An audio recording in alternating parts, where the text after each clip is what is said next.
Globally India IT outsourcing के लिए जाना जाता था और इनफैक्ट जाना जाता है। बट अब क्या इंडिया का next big wealth engine infrastructure होने वाला है? हाय एवरीवन, मैं हूं गौरी और आज हम डीकोड करेंगे कि क्यों ग्लोबल इन्वेस्टर्स और गवर्नमेंट दोनों ये मान रहे हैं कि अगली बड़ी ग्रोथ स्टोरी देश की इंफ्रास्ट्रक्चर है। दूसरे अपडेट में इंडिया में मिलेनियर हाउस होल्ड्स 2021 से 2025 के बीच में ऑलमोस्ट 90% बढ़ गए हैं। पर आयरनी ये है कि इंडिया के रिच लोग अपनी वेल्थ लेकर देश के बाहर शिफ्ट हो रहे हैं। ये है ग्रेट वेल्थ माइग्रेशन। और फाइनली दुनिया की सबसे हॉट टेक स्टोरी में एनवीडिया ओपन एआई की $100 बिलियन की डील है, जो एआई रेस में एक पोटेंशियल मोनोपोली का सिग्नल देता है। एनवीडिया को इस डील से क्या मिलेगा और ओपन एआई को इसकी जरूरत क्या थी? We will see all that in this video.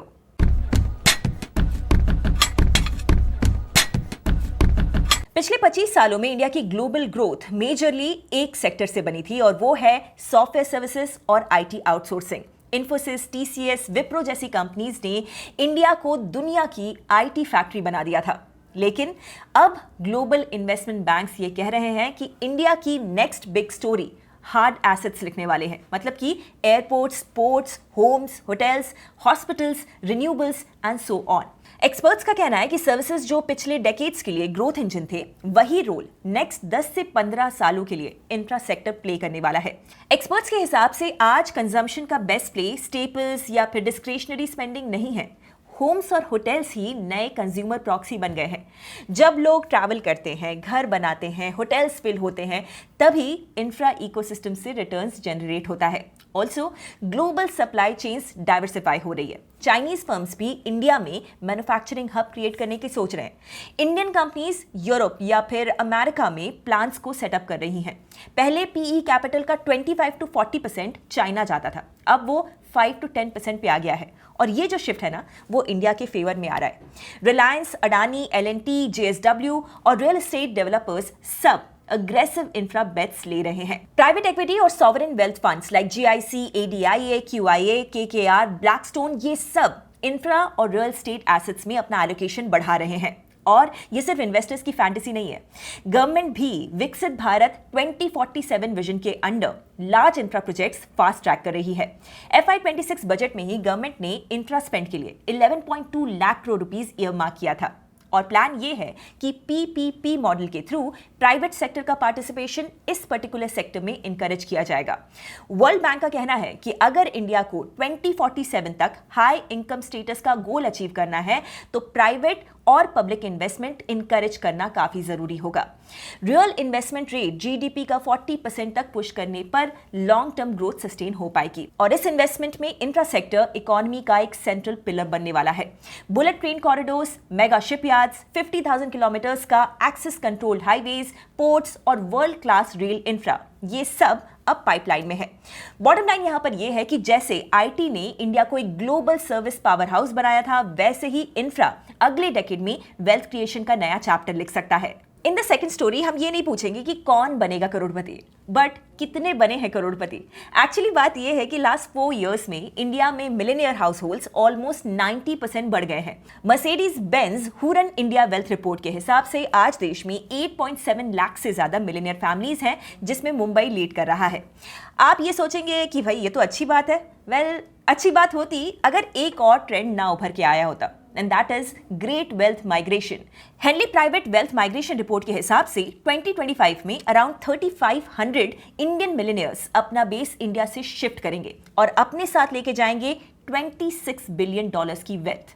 पिछले साल ये नंबर 4300 हाउस होल्ड्स था और उससे पहले 5100 था। मतलब कि ट्रेंड डिक्रीजिंग है, but still among the world's highest. To be precise, India अब ऐसी टॉप 5 कंट्रीज में है जहां में सबसे ज्यादा रिच लोग माइग्रेट कर रहे हैं। इस माइग्रेशन के पीछे कुछ डेफिनेट रीजंस है। पहला रीजन है ऑफ कोर्स टैक्स प्रेशर।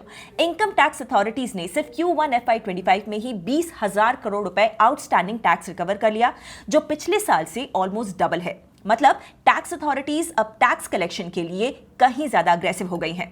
दूसरा रीजन है formalisation of the economy. UPI ने FY25 में ही 261 लाख करोड़ रुपीस वर्थ के 18.5 थाउजेंड करोड़ ट्रांजैक्शंस को प्रोसेस किया। हर यूपीआई ट्रांजैक्शन अपने साथ एक डिजिटल ट्रेल छोड़ता है। साथ में जीएसटी, आधार लिंकिंग, ये सब से अब इनकम कंसील करना काफी डिफिकल्ट हो गया है और इससे कंप्लायंसेस बढ़ गए हैं। तीसरा है क्रिप्टो क्रैकडाउन। क्रिप्टो पे 30% फ्लैट टैक्स से लार्ज स्केल इन्वेस्टर्स के लिए इंडियन क्रिप्टो मार्केट प्रॉफिटेबल नहीं रहा। सो लोग ऑफशोर एक्सचेंजेस और फ्रेंडली ज्यूरिसडिक्शंस की तरफ देख रहे हैं। और फाइनली लाइफस्टाइल और mobility, better health care, global education access, easy visa free travel और एस्टेट प्लानिंग बेनिफिट्स, इन सब चीजों की वजह से अफ्लुएंट इंडियंस अपना बेस अब्रॉड शिफ्ट कर रहे हैं। अब पुल फैक्टर्स की हम बात करें तो सबसे बड़ा मैग्नेट है यूएई। यहां zero income tax, zero capital gains tax, golden visa, luxury lifestyle की वजह से 2025 में 9800 न्यू मिलेनियर्स शिफ्ट हुए, जो दुनिया में सबसे ज्यादा है। और इसमें इंडिया एक मेजर कंट्रीब्यूटर है। इसके अलावा यूएसए और पोर्टुगल की इन्वेस्टमेंट बेस्ड रेसिडेंसी भी ग्लोबल सिटीजन्स को अट्रैक्ट कर रही है। और इनफैक्ट सऊदी अरेबिया भी मिलेनियर्स अट्रैक्ट करने में फास्ट कैचअप कर रहा है। तो पिक्चर यहां पर यह है कि एक तरफ इंडिया की वेल्दी क्लास ग्रो कर रही है, दूसरी तरफ वही वेल्दी क्लास अपना ग्लोबल बेस डाइवर्सिफाई कर रहा है ड्यू टू टैक्स, कंप्लायंस और लाइफस्टाइल पुश पुल फैक्टर्स। बढ़ते हैं लास्ट स्टोरी की तरफ। एनवीडिया ओपनएआई में अप टू $100 बिलियन इन्वेस्ट कर रहा है और इसके पीछे एनवीडिया एंड ओपनएआई दोनों को बेनिफिट है। सी, ओपनएआई के पास अभी एंटरप्राइजेस, स्मॉल बिजनेसेस, डेवलपर्स सब मिला के 70 करोड़ वीकली एक्टिव यूजर्स हैं। बट जितनी ज्यादा डिमांड है उतना ही ज्यादा उनके कंप्यूट इंफ्रास्ट्रक्चर पे प्रेशर है। एआई के हाई स्पीड कंप्यूटिंग के लिए जीपीयूज मैंडेटरी हैं और जीपीयूज का किंग है एनवीडिया। तो इस डील के अंडर ओपनएआई को at least 10 gigawatts of Nvidia systems का एक्सेस मिलेगा, which will be powered by Nvidia's next gen Vera Rubin GPUs. मतलब इतना कंप्यूटिंग पावर जो 80 लाख यूएस हाउस होल्ड्स की इलेक्ट्रिसिटी डिमांड के इक्वल है। फेज 1 में 2026 के सेकेंड हाफ तक 1 गीगावाट डिप्लॉय होगा। एआई फैक्ट्रीज में नेक्स्ट जनरेशन एजेंटिक और रीजनिंग मॉडल्स ट्रेन होंगे।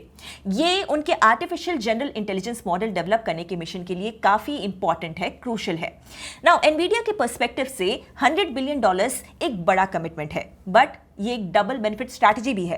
एक तरफ एनवीडिया ओपनएआई में इससे इक्विटी स्टेक लेगा, दूसरी तरफ वही पैसा ओपनएआई वापस एनवीडिया के ही चिप्स बाय करने में यूज करेगा। सो एनवीडिया ने इससे एक गारंटीड कस्टमर भी सिक्योर कर लिया है और यही एनवीडिया का मास्टर स्ट्रोक है। पहले ये डर था कि ओपनएआई ब्रॉडकॉम और टीएसएमसी के साथ अपना खुद का कस्टम चिप डेवलप करेगा, लेकिन इस डील के बाद एटलीस्ट नेक्स्ट जेन मॉडल के लिए ओपनएआई एनवीडिया इकोसिस्टम में लॉक्ड इन है। अब इस डील में एंटी ट्रस्ट रिस्क भी है। सी, माइक्रोसॉफ्ट ऑलरेडी ओपनएआई में बिलियंस लगा चुका है, आपको शायद पता भी होगा। अब एनवीडिया भी $100 बिलियन का स्टेक ले रहा है। मतलब एआई सॉफ्टवेयर और एआई हार्डवेयर का टॉप कॉम्बो एक ही जगह पर आ रहा है। ये एएमडी जैसे चिप राइवल्स और एंथ्रोपिक जैसे एआई मॉडल राइवल्स के लिए कंपटीशन और टफ कर देगा। तो यूएस के फेडरल ट्रेड कमीशन और डिपार्टमेंट ऑफ जस्टिस की नजर इस डील पे है, लेकिन ट्रंप एडमिनिस्ट्रेशन अभी तक काफी प्रो बिजनेस अप्रोच ले रहा है। मतलब कि शॉर्ट टर्म में एनवीडिया ओपनएआई का कोलैब इजीली सेल थ्रू कर लेगा, ऐसी एक्सपेक्टेशन की जा सकती है। So all in all OpenAI के लिए ये एक सर्वाइवल और स्केल अप प्ले है। उन्हें नेक्स्ट जेन एआई बनने के लिए जीपीयू पावर चाहिए ही चाहिए और एनवीडिया के लिए ये एक मोनोपोली इंश्योरेंस है। इसमें इनको इक्विटी भी मिलेगा, गारंटीड सेल्स भी और फ्यूचर डोमिनेंस भी। That's it for today। आज हमने 3 बड़ी थीम्स देखी हैं इस वीडियो में। एक तरफ इंडिया की next big growth story infra sector में शेप ले रही है, जो कि आईटी आउटसोर्सिंग की तरह ही अगले 10 से 15 साल के लिए देश का नया वेल्थ इंजन बन सकती है।